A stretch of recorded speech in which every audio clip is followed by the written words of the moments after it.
Hey guys, what we're seeing in the stock market right now is very similar to what happened during the pandemic, where we were at 0% interest rates, right? Obviously, that's a different backdrop than we're at now, but stocks kept going up and up and up and up, right? And again, we kept thinking it was going to go up because once you see it for weeks and weeks, right? For months and months going up, that's what we start to believe, right? 90% of trading is psychological and FOMO is real. We know when we keep seeing stocks going up, the fear of missing out grows bigger and bigger. And a lot of times, traders end up buying at the top, especially the beginner traders. Okay. Don't let that be you. But I'm not saying you can't trade the momentum, right? You can still play this bullish momentum, but you have to have a tight stop loss in so you never get burned. And remember, if you're playing in the pre market or after hours, you need to be watching it because stop losses do not register in after hours trading.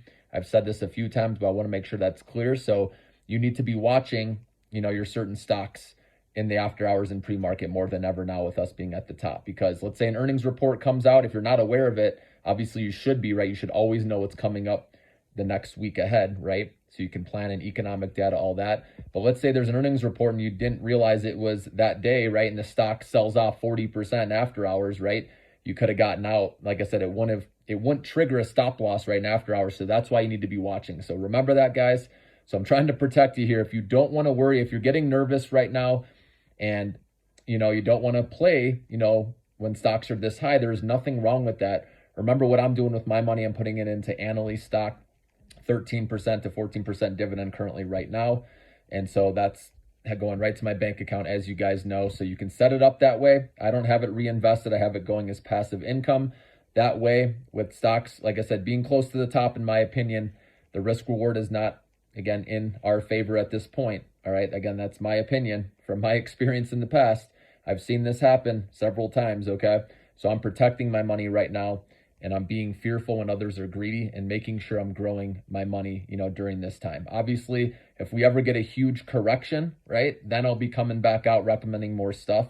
But I'm not just going to come out here, right, on my YouTube channel just to pump out content, right, and say, buy this, buy that, right? I'm telling you guys, this is the time to be cautious.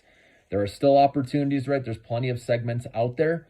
But for AI, these stocks that have ripped higher, they need to take a breather for me to get interested again. But like I said, the big caps had their rally. The small caps have still not run huge yet. I know like Upstart is up 200% since 2023, but again, it's nowhere where it used to be. We'll see what the earnings show tomorrow again.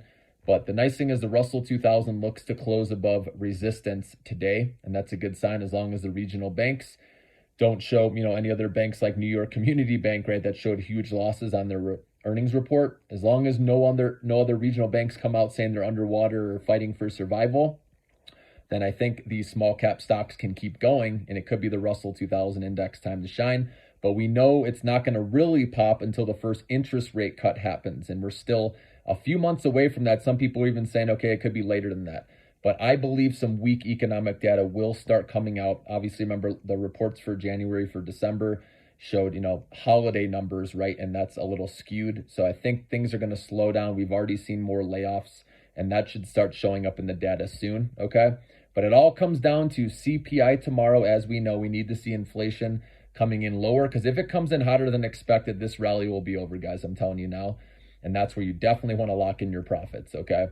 But I think it'll come in line, probably right around there, maybe slightly lighter. That would be great. But if it does come in hot, you don't want to be buying, okay? You want to wait for the sell-off to happen. That's actually the time you could probably jump in the SQQQ or doing puts on stuff, right, if inflation comes in hotter than expected.